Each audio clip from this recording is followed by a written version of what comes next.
This episode of The Nocturnists is sponsored by ChartNote. Medical documentation is one of the main contributors to burnout, and ChartNote is the productivity tool created to bring back the joy of practicing medicine. Dictate your notes using next-generation AI voice recognition and access thousands of templates to complete your notes faster. Download the app or visit chartnote.com to create a free account. Support for The Nocturnists comes from the California Medical Association. At The Nocturnists, we are careful to ensure that all stories comply with healthcare privacy laws. Details may have been changed to ensure patient confidentiality. All views expressed are those of the person speaking and not their employer.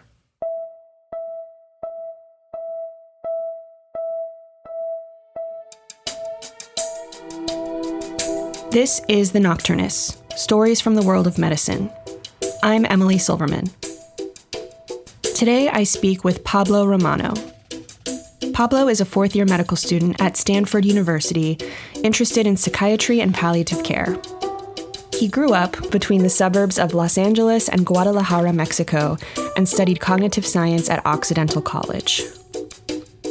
At Stanford, Pablo created a recurring storytelling series called Talk RX, where medical students are given speaker coaching and a platform to tell their stories in front of an audience of peers. But before we speak with Pablo, we'll hear the story of how he lost his mother to medical complications after an elective procedure, and how that affects his worldview as a medical student. It's a story he told at the Nocturnists live show on the theme of mistakes in March of 2019. Here's Pablo.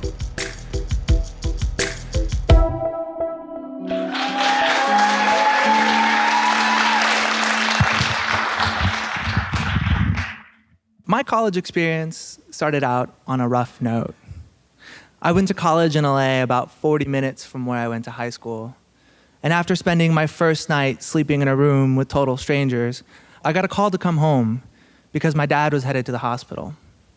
They'd called an ambulance and I was supposed to meet them there. When I got there, a nurse pulled me aside and told me he died. I remember the fluorescent lights glistening off the linoleum floors, and all I could think was that I didn't get there in time. He had a heart attack. He was 50 years old. I was 18. Fast forward 2 years, and I'm wrapping up my sophomore year of college. I'm at home with my mom and my brother when my mom brings up the idea of having surgery. She wanted to lose weight, she said. My brother and I were kind of ambivalent about the surgery, but my mom had tried every diet and every workout program out there. And we didn't know what bariatric surgery was about. So she explained to us what it looked like and where she'd get it done, and asked, "Do you think this is a good idea?" Of course, I agreed. My brother did too. You see, my mom was an OBGYN in Mexico before she moved to the United States. She told me once that her record was 13 babies in one night. And so she knew the risk of surgery, and we trusted her. We always had. My mom moved to this country so that I might have a better life. She sacrificed her career and her family for safety and a better opportunity. And so she did some research, and she went to the best hospital in LA, and she went with a surgeon who had a great reputation, and she had the surgery. That was mistake number one. Her recovery was slow and hard.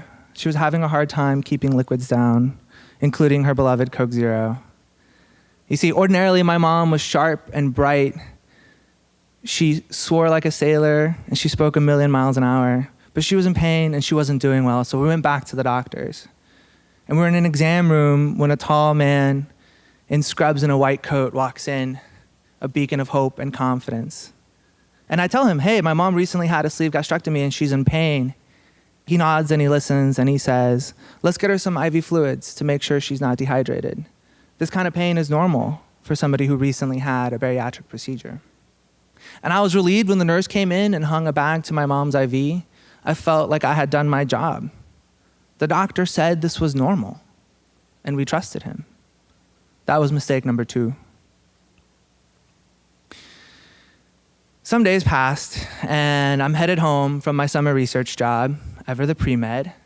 My brother and I had been taking turns taking care of my mom, and when I get to the house, she's lying on the couch, and she's got this baby blue two-set pajamas on. And I sit on the couch next to her, And even though she's not feeling well, the medication is helping, and I'm looking forward to being home to spending some time with her. Every time I went home, she'd spoil me with home-cooked food, and we'd have these great conversations.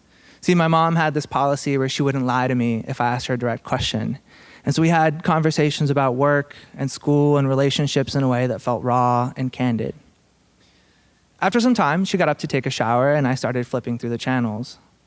A few moments later, I heard a loud bang from the shower, and so I run over and I knock on the door. No reply. I knock harder, and still no reply, so I open the door, and I see that she fell, and the shower curtain's been pulled from its rods. So I run in, and I grab the towel next to me, and I cover her. And I ask, "Are you all right?" "Yeah, I'm okay." "¿Qué pasó?" "No sé, me caí." And then she started mumbling things that didn't make sense to me, and I was terrified. I called my uncle and I called my brother, and we decided that the best thing to do was to call 911. Better safe than sorry, we thought. "Everything is going to be okay, Mom. I'm right here. You fell in the shower, but it's going to be all right. I'm right here, okay?" "Gracias," she said. An ambulance arrived and painted my neighborhood in blue and red. They put my mom on a stretcher, and they were headed towards the same ER where my dad died. I didn't want to go, but my uncle and I chased that ambulance as it made its way across town. When we got to the hospital, the doors burst open, and my mom comes out on a stretcher. Only one of the EMTs is on the bed with her doing CPR. Fuck, I thought. The double doors of the emergency room slide open, and I can see the same linoleum floors and fluorescent lights. My uncle and I sit in the waiting room, and we wait. We wait for my brother to arrive. We wait for the doctor to give us news. We wait for hope. Eventually, the doctor comes and says to me that they were able to get her heart beating again, and that they have her on medications to control her heart rate and her blood pressure. He said they did some imaging and that she appeared to have a ruptured small intestine. He said that when they did the imaging, they also saw what he called dark spots in her brain, and that she might not make it out. And that if she did make it out, she might not be the same person she was before. They moved us to a room labeled quiet, and it seemed clear to me that this is where they sent the families of patients who died. There were plastic plants and funeral brochures and plastic stands. Eventually, they moved her to the ICU, and we all breathed a sigh of relief. It felt like progress. I still thought she was going to get better. After the nurses and the doctors all had a chance to get familiar with her case, they let us into the room. And I saw my mom, and she had 2 IVs coming off her arms, and she was intubated. And they had her bed such that her head was below her feet, and she looked uncomfortable. I felt a knot grow in my throat. I was scared that she was going to die. I was scared she wouldn't see me graduate, and she wouldn't see me go to medical school. She wouldn't see me become a doctor. I was scared she wouldn't see me get married and have kids and help me teach them Spanish the way she taught me. And this wasn't just about losing my mom. This was round 2. This was the same hospital where my dad died. I was aware all of a sudden that I might very well become an orphan that day. And then all of a sudden, a light went off above my mom's door, and everything happened at once. 12 people rushed in, someone started shouting orders, and someone started doing compressions again. CPR. After a few minutes, the doctor comes to me and says, "We can do compressions for as long as you like, but there are no other interventions we can do. This is it." Perhaps it was the normal temperature of the hospital, but I felt so cold in that moment. I felt my body grow weak and numb. And it felt like I was in shock. My mind couldn't grasp what my body was already beginning to process. As they were doing compressions, my uncle frantically called for a priest to come and absolve my mom of her sins. I come from a Catholic family, and even though my mom hadn't been to church since my dad's funeral, it felt right that someone was looking out for her eternal soul. I was standing by the nurse's station, and I could feel the eyes of every person in the room on me and on my brother. I was leaning on the counter, and my brother was standing next to me, weeping silent tears, shaking his head, pounding his fist on the same counter that was keeping me from falling apart. She died that day. I was 20, and my brother was 21.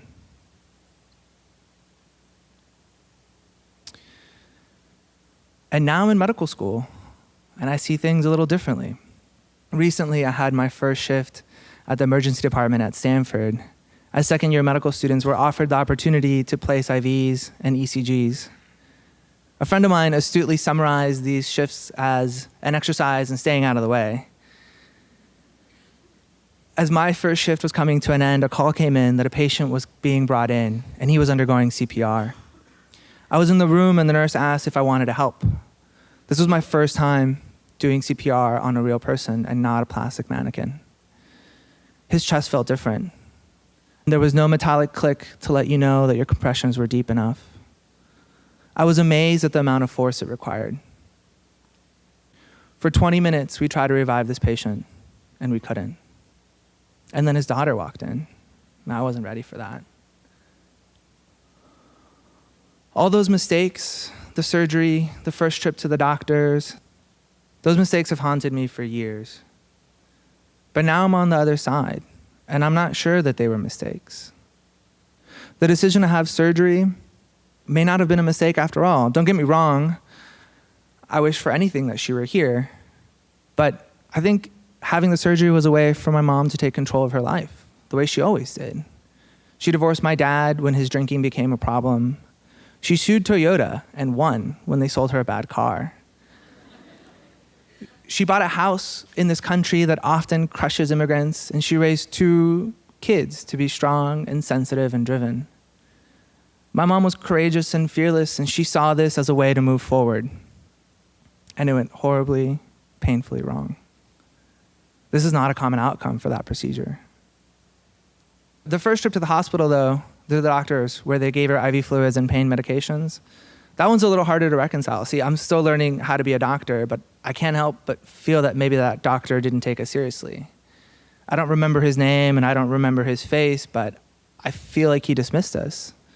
And maybe he dismissed her pain because she was a woman, or maybe he dismissed her pain because her English wasn't perfect. Maybe he dismissed her pain because she was overweight and had an elective procedure. Or maybe he dismissed her pain because he was tired and overworked and busy. But he sent us home.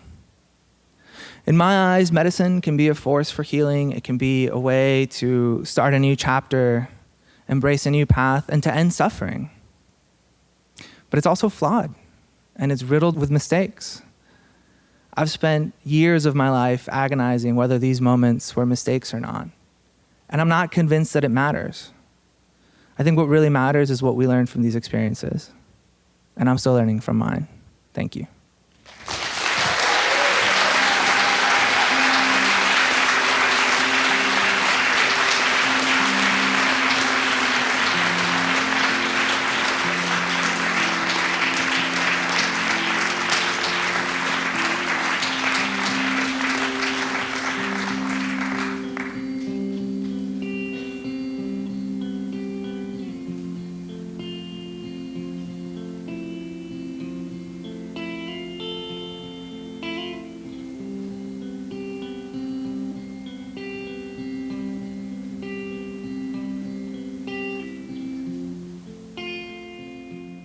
I am sitting here with Pablo Romano. Pablo, thanks for coming in today. Thanks for having me.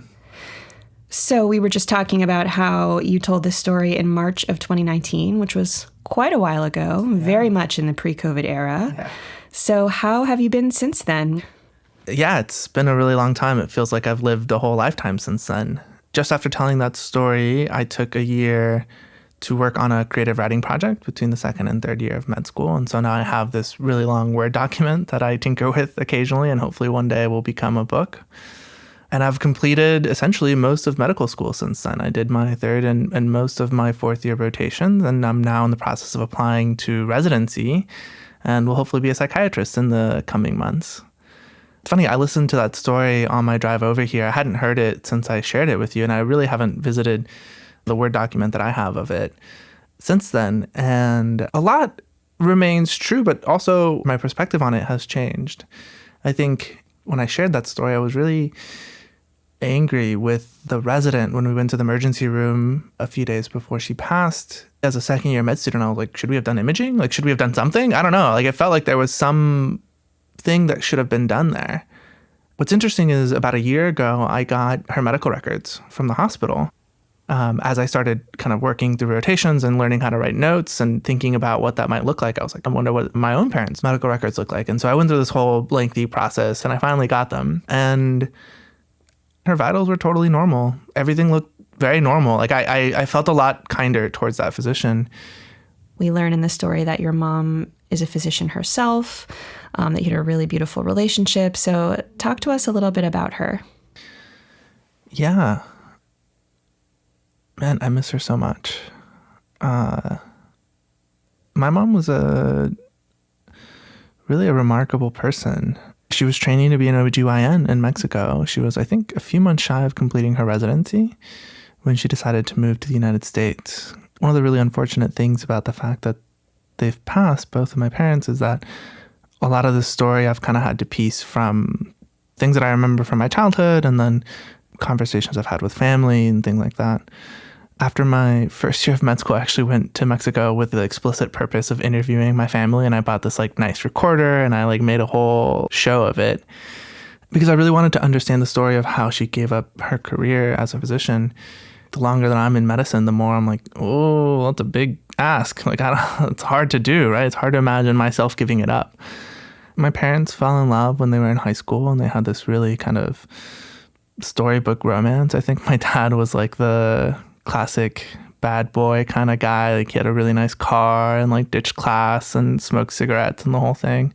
And my mom was the classic straight A student who never even missed an assignment, let alone missed class. And they fell in love and got married right away. And my mom went to medical school. And the story, as far as I understand it, is that my mom wanted to have kids, but they had a hard time conceiving. And then they got pregnant with my brother, who's about a year older than I am. And I think that they were really already on the rocks. I think that was a really big blessing for her, but it kind of complicated the idea of getting divorced. She had this really very honest relationship with us. I remember I was in high school when she told me she had basically just given birth to my brother, and she had already conceived of this idea that perhaps that relationship wasn't going to work. She described my dad as a really excellent father, but as an awful husband, which I think is probably a fitting description. And so one day her word was she seduced him. And afterwards she said to him, "You've just conceived your second child," which was me. And she told me the story when I was in high school, which was I just remember being why are you telling me this? I don't want to know this. But all of that is to say that my parents had kind of a complicated relationship. But yeah, she moved to the US with my dad and then divorced. I think the most unfortunate part of all of that is that here you have this single mom who speaks some English, but certainly is not the most proficient in the world and has 2 kids. And we're a handful at that. And yeah, she was never able to practice medicine again. So I think it's particularly meaningful for me now as I'm coming to the end of medical school and getting ready to graduate and getting ready to practice medicine. Earlier, you mentioned that one of the more difficult pieces of the story to reckon with is this decision to have bariatric surgery. How do you think about that? I have a really hard time with it.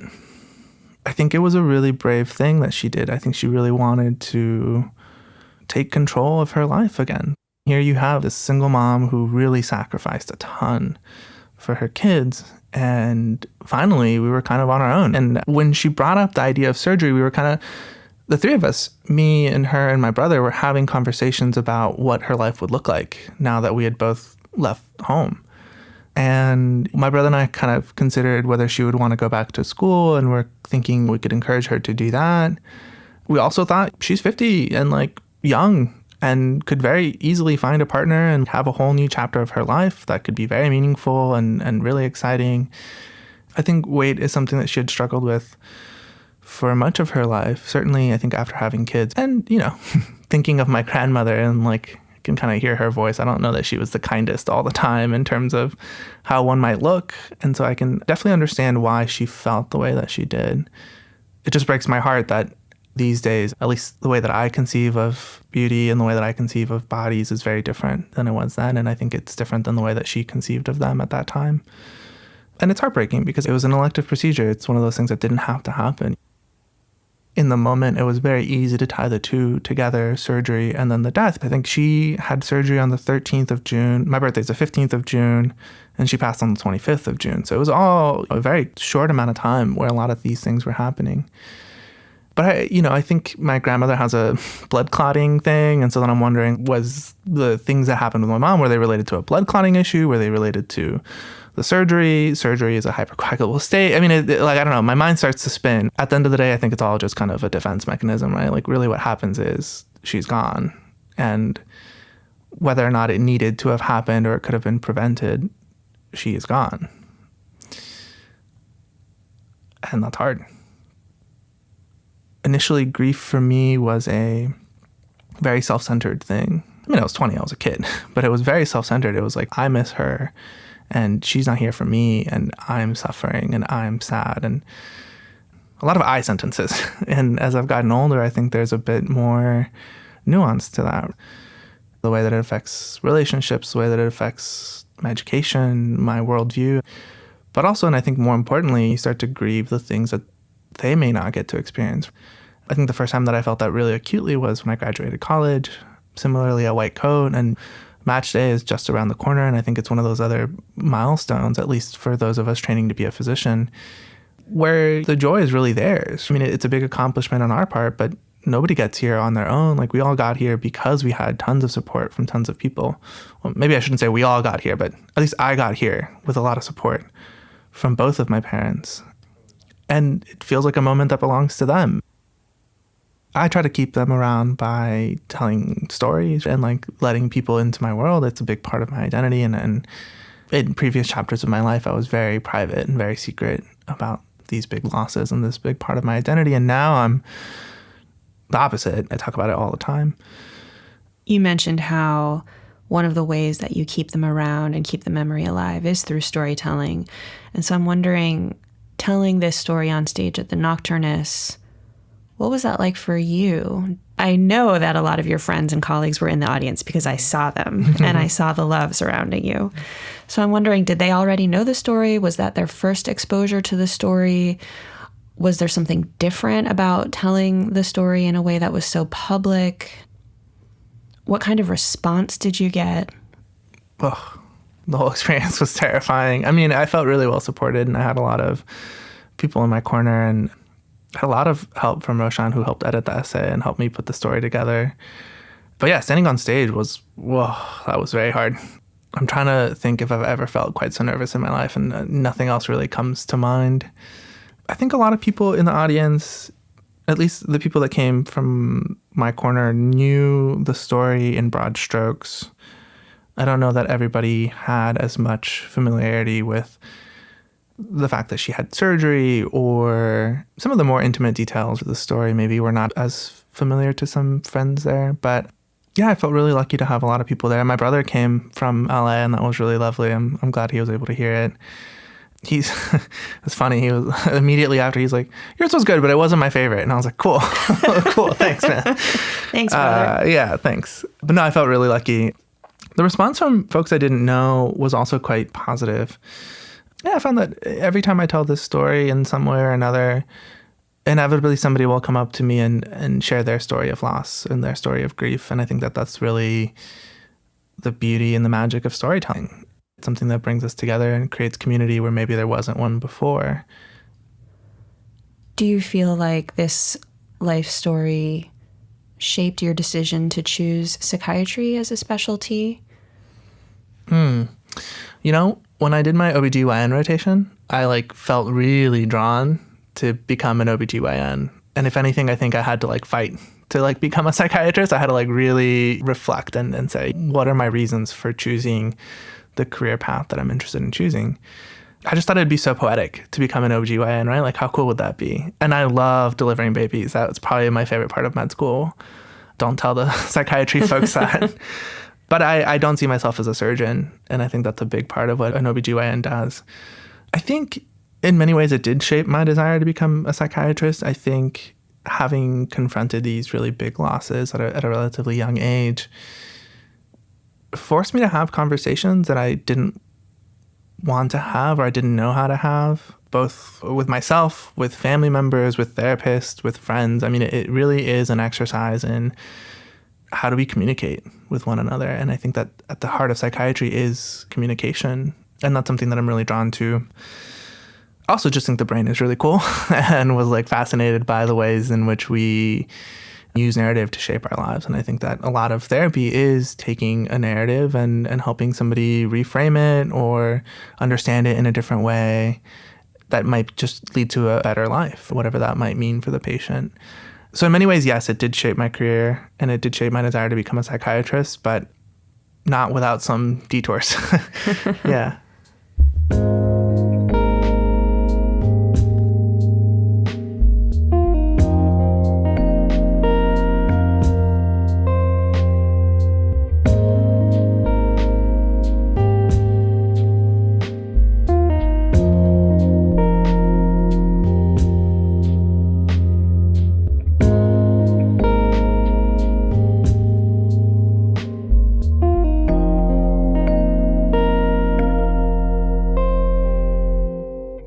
I want to talk about the moment where you and your mom go back to the hospital and you encounter the doctor, which now it sounds like it was a resident. I think it was a resident. It was a resident.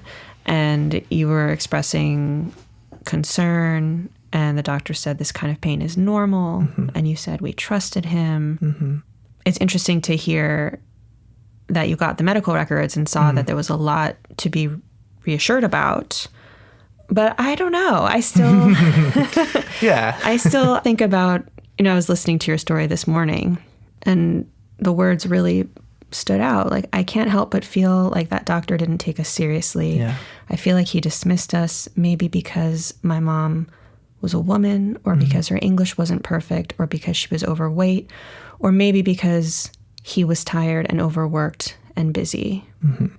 And part of why I bring this up is there have been a lot of conversations about bias in medicine that have been simmering throughout the years, but also resurrected pretty strongly in recent years around things like gender and socioeconomic status and race. And we just had a guest on the podcast, Eleanor Cleghorn, who wrote a book called Unwell Women. And it's all about the medical profession's bias against women and not taking their pain seriously and so on and so forth. That said, you did get the records and things looked okay. So I don't know. I'm wondering, like, how do you step into that tension? How do you hold all that nuance? I think that had he done imaging and if there were something that could have been intervened on, then she might still be here, right? So, I mean, none of us are perfect, right? And the medical record is like relatively sparse, as emergency medicine notes tend to be. I think there was a sense of, and this is probably true because my mom was an OBGYN, but we really trusted medicine and I saw it as being infallible. I saw it as being this omnipresent, omniscient force that could fix anything. And that's maybe just a product of being really lucky as a child and not really having to confront a lot of medical illness in my own life or in my family life. We all have biases, and I'm sure that this physician, for better or for worse, has biases just the way that I do and the way that you might as well. It is really hard. There's a lot of tension there, right? I guess the reason I brought it up was to say only that, one, I feel more empathy for him because I understand what it is to be really busy. And frankly, med students, we don't carry that much responsibility, right? So like I can only imagine what it's like to be a resident or an actual physician where you're really truly responsible for a patient. I mean, I've been extraordinarily tired at times, but also I go home and know that none of the decisions that I made will ultimately be life or death for a patient in the way that they might be for other providers. Yeah, it's complicated. I don't know that I remember the details of that encounter as well as I would have liked. That's why I got the medical records, right? Because I was like, I wonder, like, what did we say? What was our chief complaint? Was it nausea? Was it pain? Was it just like, this doesn't seem right? I don't remember. I think it's probably some combination of all three, just being like, oh, I am out of my depth. I don't know what this is. She is not happy. Let's go to the doctors. I wish he had done imaging. And it would have been, I think, an easy thing to do. And certainly I've seen folks get different care for a much lower threshold. So I don't think that it was entirely out of the question. I also don't know entirely that it was a wrong decision. I thought about reaching out to him in the past because now I know who he is, right? Like I have his name, but I haven't yet. I don't know what I would say to him, right? Or like what the conclusion would be. I do remember after she passed, I called the surgeon who had operated on her, and he's a really nice guy. I remember meeting with him before the surgery, and he answered all my questions. And really, I felt comfortable with him. He was really devastated. I remember on the phone, I really don't think he saw that coming. And I think he knew that she was a single mom, and now he's getting a call from his son. So I think he kind of put together the implications of everything that was happening. Right now we're working on a series called Shame in Medicine, and we've heard a lot of stories about shame and error and this phenomenon, the second victim phenomenon, and how often physicians are super traumatized by bad outcomes. And the fact that you are feeling into your empathy for the medical team, I think is really amazing and admirable, and I think demonstrates how you're able to kind of hold it all at once. And I guess what I'm wondering is, you're a fourth-year medical student, so you've been moving through the hospital now for a couple years, and you've done medicine rotations and surgery rotations and OB-GYN rotations in addition to psychiatry. So what is it like being on the other side? Because these moments come up all the time where we're standing around in a circle in the hallway, and it's like, should we do imaging or shouldn't we? And it's like, nah. Yeah, totally. You know, being a part of those conversations and realizing how impactful those decisions can be. I mean, often they're not. Often it doesn't matter and it's give or take, but sometimes it does. And so what is that experience like for you being on the care team? I think it's been really hard. I like what you said, sometimes it matters and sometimes it doesn't, right? Because there are so many decisions that could go either way. And it's funny, sometimes I feel like attendings will just let the resident decide, whatever you want. And you're like, okay, like it feels like there should be a right answer, and there isn't oftentimes a right answer. I think that's actually part of what scares me about emergency medicine in particular, right? Is that you make these decisions and then sometimes you don't really know what happens with the decisions that you made or the patients. I think that's why I thought about reaching out to this young resident and talking to him and saying like, hey, I don't know if you remember, you probably don't, because you probably saw a bunch of patients that night, but also like this one decision that you made maybe wasn't the right one. Maybe, I don't know, but like maybe it'd be interesting to talk about it. Also, it'd be really painful to talk about it, so I've been like neglecting it on purpose. It's been really hard to be on the other side. It's easy for me as a medical student to advocate for patients, right? And be like, we should do the imaging. Like, why not, right? Especially because, one, I don't know that much about medical insurance. And two, it's not my name on the record. I just get to say what I want, and then somebody else has to own the decision, which is why I think the transition from medical student to intern that I'm about to face is a little scary. But yeah, definitely I found myself more inclined to be safe than sorry. It's been really interesting to be on the other side because you realize how complicated it is and how difficult some of these decisions are. And I've been very fortunate that most of my care for patients thus far has been free of really obvious mistakes or free of harrowing things that are difficult to reconcile. Like I've definitely seen a lot of people die in the hospital, but not fortunately from like medical mistakes or things of that nature. Talk to me a little bit about you and your brother and moving forward in life. Your parents are gone. Where do you source support, love, community? What uplifts you? Part of why I'm asking is my mom died in June and my dad is almost 80. I don't know how much longer he'll be with us. Hopefully it will be a long time, but you never know. And so I might be somebody without parents sometime soon. So yeah, curious how you navigate that. Obviously, you were much younger than I would be, but what is that like, and how do you support yourself? I don't know the situation around your mom, but I know that loss is hard no matter how you slice it. So I'm thinking of you as you share that with me. I find a lot of support from my brother. We grew up, we're exactly 1 year and 6 days apart. He likes to remind me of this. It was a contentious childhood. We did not see eye to eye on literally anything.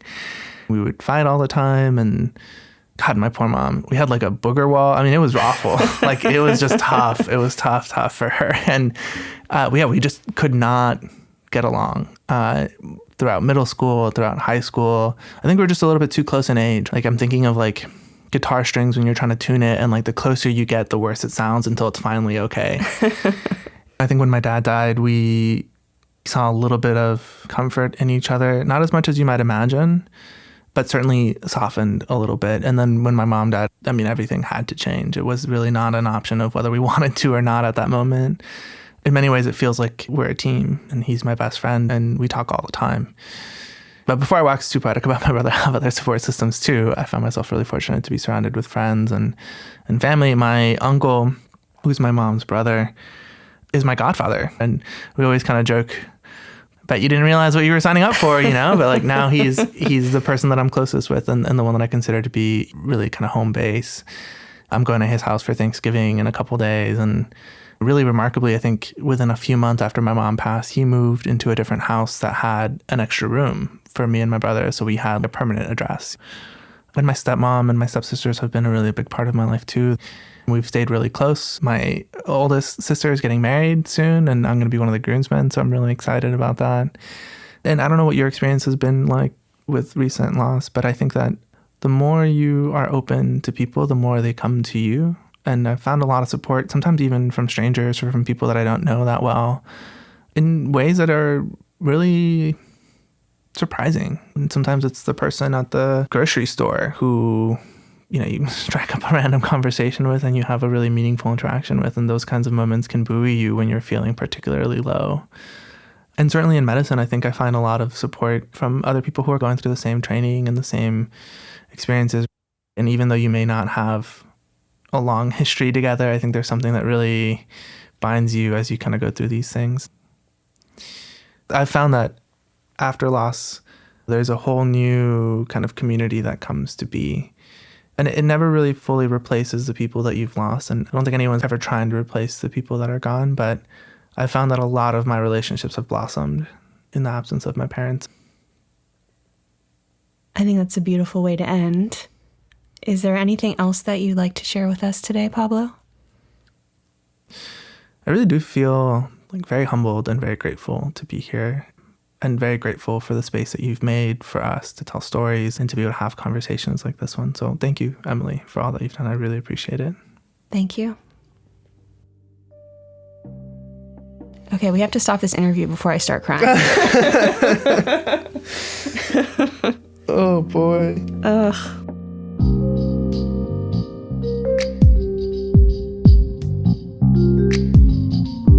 This episode of The Nocturnists was produced, edited, and mixed by John Oliver. Pablo's story was coached by Roshan Branston and performed at The Nocturnists Live in San Francisco in March 2019. Our executive producer is Ali Block, our chief operating officer is Rebecca Groves, and our administrative assistant is Carly Besser. Our original theme music was composed by Yosef Monroe, and any additional music comes from Blue Dot Sessions. Illustrations for this season of The Nocturnists are by Ashley Florial.